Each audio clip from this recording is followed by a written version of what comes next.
ಬಹಳ ಚರ್ಚೆ ಆಗ್ತಾ ಇದೆ. 2013 ಸರ್ವೆ ಮಾಡಿದ್ರು. ಈಗ ಅದನ್ನ ತಗೊಂಡ್ ಬರ್ತಾ ಇದ್ದಾರೆ. ಬಹಳಷ್ಟು ಜಾತಿಗಳ ಸಂಖ್ಯೆಯನ್ನು ಕಡಿಮೆ ತೋರಿಸ್ತಾರೆ. ಅದರಲ್ಲೂ ವೀರಶೈವ ಲಿಂಗಾಯತ ಏನು ಜಾತಿ ಇರುತ್ತಾರೆ ಬಹಳಷ್ಟು ಕಡಿಮೆ ಸಂಖ್ಯೆಯಲ್ಲಿ ತೋರಿಸ್ತಾರೆ. ಅದರ ಬಗ್ಗೆ ಈಗಾಗಲೇ ಸಾಕಷ್ಟು ಚರ್ಚೆಗಳು ಮಾಧ್ಯಮಗಳಲ್ಲಿ ಸಮುದಾಯಗಳಲ್ಲಿ ನಡೀತಾ ಬಂದಿದೆ. ಆ ವಿಷಯಕವಾಗಿ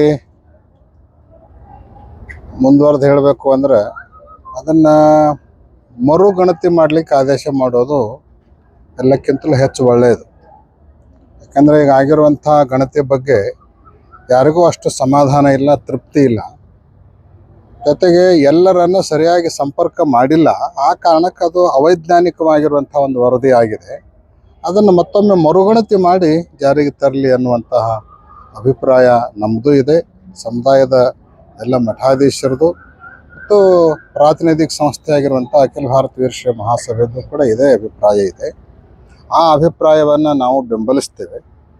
ಈ ಬಗ್ಗೆ ಸಮಾಜದ ಹಿರಿಯರು ಮತ್ತು ಮಠಾಧೀಶರ ಜೊತೆಗೆ ನಾವೆಲ್ಲ ಮತ್ತೆ ಚರ್ಚೆ ಮಾಡಿಕೊಂಡು ಮುಂದೆ ಏನು ಮಾಡಬೇಕು ಅನ್ನೋದ್ರ ಬಗ್ಗೆ ಒಂದು ನಿರ್ಣಯವನ್ನು ತಗೊಳ್ತೀವಿ. 200 ಕೋಟಿ ರೂಪಾಯಿ ಇದಕ್ಕಾಗಿ ಖರ್ಚು ಮಾಡಲಾಗಿದೆ. ಆಮೇಲೆ ಸ್ವತಃ ಕಾಂಗ್ರೆಸ್ನ ಸಚಿವರು ಮತ್ತು ಶಾಸಕರೇ ಇದನ್ನು ಒಪ್ಪಿಕೊಳ್ತಾರೆ. ಈ ಜಾತಿ ಗಣತಿಯಿಂದ ನಮ್ಮ ಸಮುದಾಯ ನಾಯಕರು ಕೂಡ ಹೇಳ್ತಾ ಇದ್ದಾರೆ.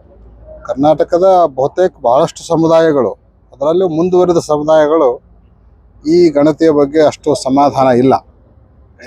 ಅದಕ್ಕೆ ಆ ದಿಶೆಯಲ್ಲಿ ನಮ್ಮ ಸಮುದಾಯದ ಮುಖಂಡರ ಜೊತೆಗೆ ಮಠಾಧೀಶರ ಜೊತೆಗೆ ಚರ್ಚೆ ಮಾಡಿ ಇದನ್ನು ಯಾವ ರೀತಿ ನಾವು ತೊಗೊಂಡು ಹೋಗಬೇಕು, ಒಂದು ವೇಳೆ ಅವ್ರು ಮಾಡೇ ತೀರ್ತೀವಿ ಅನ್ನೋ ಜಿದ್ದಿಗೆ ಬಿದ್ದರೆ ಅದನ್ನು ಯಾವ ರೀತಿ ನಾವು ನಮ್ಮ ಪ್ರತಿಕ್ರಿಯೆಯನ್ನು ಕೊಡಬೇಕು ಮತ್ತು ಮರುಗಣತಿಗೆ ಯಾವ ರೀತಿ ಆದೇಶ ಮಾಡಲಿಕ್ಕೆ ಸರ್ಕಾರದ ಮೇಲೆ ಒತ್ತಡ ಹೇರಬೇಕು ಅನ್ನೋದ್ರ ಬಗ್ಗೆ ನಾವು ಚಿಂತನೆಯನ್ನು ಮಾಡ್ತಾ ಇದ್ದೀವಿ. ಅಲ್ಪಸಂಖ್ಯಾತರನ್ನ ಬಹುಸಂಖ್ಯಾತರನ್ನಾಗಿ ತೋರಿಸುವಂತ ಒಂದು ಕೆಲಸಕ್ಕೆ ಸರ್ಕಾರ ಮುಂದಾಗ್ತಿದೆಯಾ ಕಾಂಗ್ರೆಸ್ ಸರ್ಕಾರ? ಯಾಕೆಂದ್ರೆ 2013ರಲ್ಲಿ ಆಗಿರುವಂತಹ ಸರ್ವೆಯನ್ನು 2025ರಲ್ಲಿ ಬಿಡುಗಡೆ ಮಾಡಿ 25 ಸಮುದಾಯವನ್ನು ತೋರಿಸ್ತಾರೆ. ಸರಿಯಾದ ಕ್ರಮ ಅಲ್ಲ ಇದು. ಇದು ಸರಿಯಾದಲ್ಲ ಮತ್ತು ಇದು ಸರಿಯಾಗಿಯೂ ಇಲ್ಲ.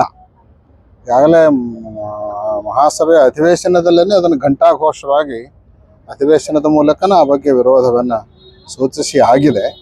ಆದರೂ ಕೂಡ ಇದನ್ನು ಮತ್ತೆ ಮುಂತರುವಂಥ ಪ್ರಯತ್ನವನ್ನು ಮಾಡ್ತಾ ಇರೋದು ಸ್ವಾಗತಾರ್ಹ ಅಲ್ಲ. ವೀರಶೈವ ಮಹಾಸಭೆ ಇದನ್ನು ಯಾವ ರೀತಿಯಾಗಿ ಮಹಾಸಭೆಯವ್ರ ಜೊತೆಗೆ ನಾವು ಮಾತಾಡ್ತಾ ಇದ್ದೀವಿ, ಅವ್ರ ಜೊತೆಗೆ ಸಂಪರ್ಕದಲ್ಲಿದ್ದೀವಿ.